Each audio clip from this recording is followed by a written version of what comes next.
Hello, and welcome to this week's Play or Pass, where in this week's episode, I am putting against two of Nintendo's greatest racing franchises on the Nintendo 64.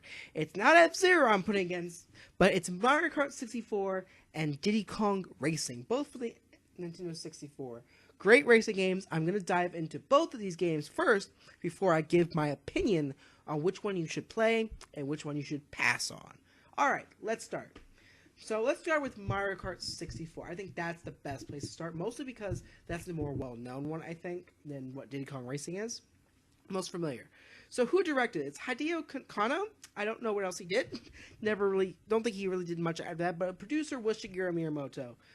He was one of the big wigs on the series, so just letting you know that. So what about the N64 version of Mario Kart that really captured people's attention? Well, the character selection. There was 8 characters, normal characters: Mario, Luigi, Peach, Wario was in this, Yoshi, Donkey Kong, and Bowser, and Toad. There's your 8 characters. There wasn't much more compared to what Mario Kart 8 Deluxe has, which is about 20 characters. I think, I'm guesstimating on that one. Comment below, let me know if I'm wrong on that. I'm guessing 20. It's the first Mario Kart in 3D, so that's what also brought it to the forefront. It had 4 cups compared to the usual 8 now in Deluxe, like I said. But all were brand new tracks. All four cups had all brand new tracks. So there was a total of 16 new tracks. Some of the best ones were the Calamari Desert, which had the train in it. For those who need some remembrance on that. Toad's Turnpike, which is remade in Mario Kart 8 Deluxe. The original is much better. I truly believe the original was much better. A lot of these 64 tracks are much better in 64 than they are in Mario Kart 8 Deluxe, which is sad. Moo Moo Farms, another popular one. Yoshi's Island with the question marks because the N64 couldn't handle the process of who would be in first and second. It was so cool on that, which really made that interesting, to be honest, who would be in first, second, and third. You also got Bowser's Castle, which is very cool in this. Wario Stadium, Royal Raceway. The plethora of tracks on this game are so memorable to me as a kid. And I would put a lot of these tracks up against Mario Kart 8's tracks, and they put a lot of them in Mario Kart 8. So what does that tell you? A lot of these tracks are great. With the main event being Rainbow Road, the best Rainbow Road, in my opinion, is Mario Kart 64, the original Mario Kart 64 track, not the Mario Kart 8 Deluxe, which pretty much ruined that whole track for me. That ruined it. And why do I like Rainbow Road? Well, first, it's very, very long, which is awesome. That's how it should be. It is amazing. It is colorful. It was popped. It was so different compared to all the other tracks, in my opinion. When you read there, you're on a rainbow, driving down. There are rails the entire way. You cannot fall off, which is different compared to every other track in the series. It had rails all the way. It was so cool. It was ridiculous how well this game looked. Rainbow Road especially really exemplified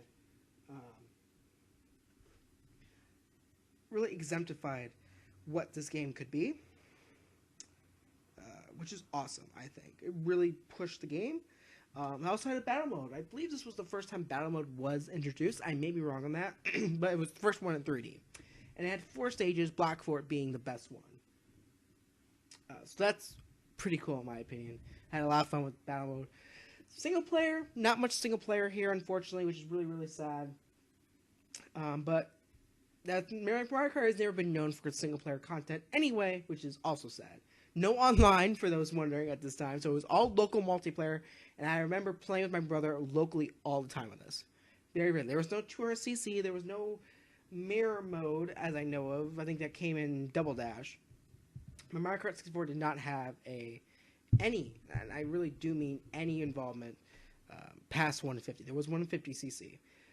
But other than that, that's pretty much Mario Kart 64. Graphically, kind of that era of style wasn't much to...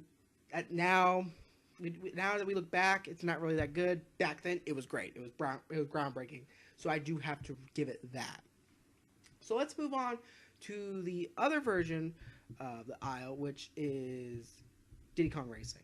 Now, for those who don't know what Diddy Kong Racing is a racer just like Mario Kart 64, which is in the title. However, this one is entirely developed and produced and published by Rare. Nintendo had zero involvement in this game. Zero involvement.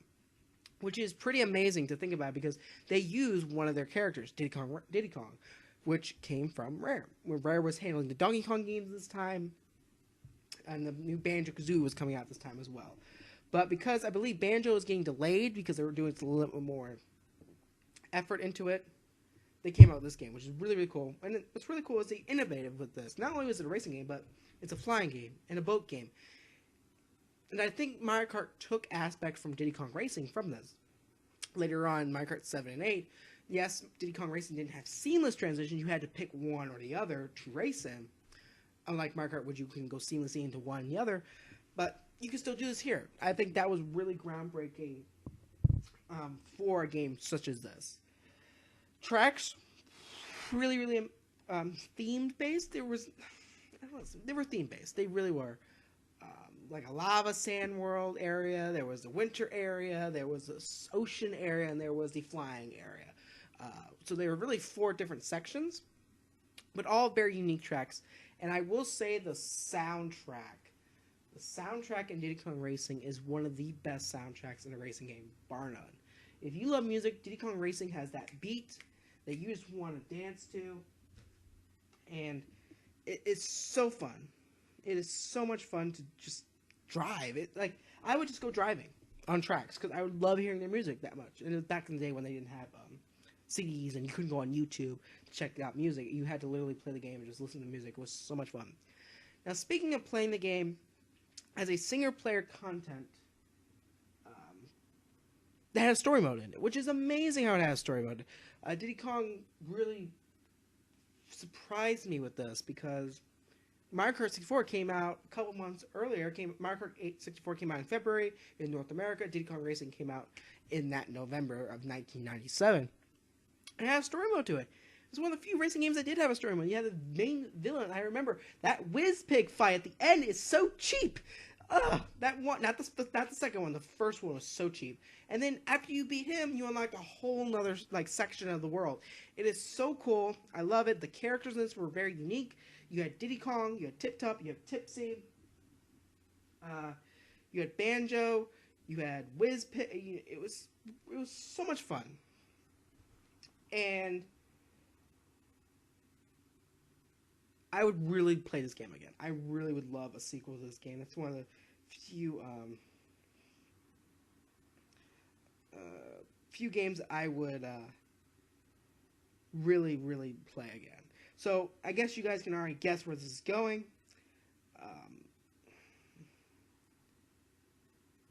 I'm going to play or pass. Let's talk about that. Play or pass.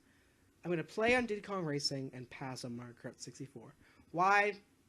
I just think Diddy Kong Racing did everything better at that time. It really showed what Mario Kart 64 was lacking. Yes, Mario Kart 64 had the name branded. It was branded. Mario Kart 64 was just a brand at that time. And I think compared relatively, Mario Kart 8 Deluxe is the best Mario Kart game by far. But at that time, Diddy Kong Racing was so much better. And even today, it's so different compared to what Mario Kart 8 Deluxe even still is with that story mode. The story mode was really fun to play through. You had that 4 bosses you had to take down.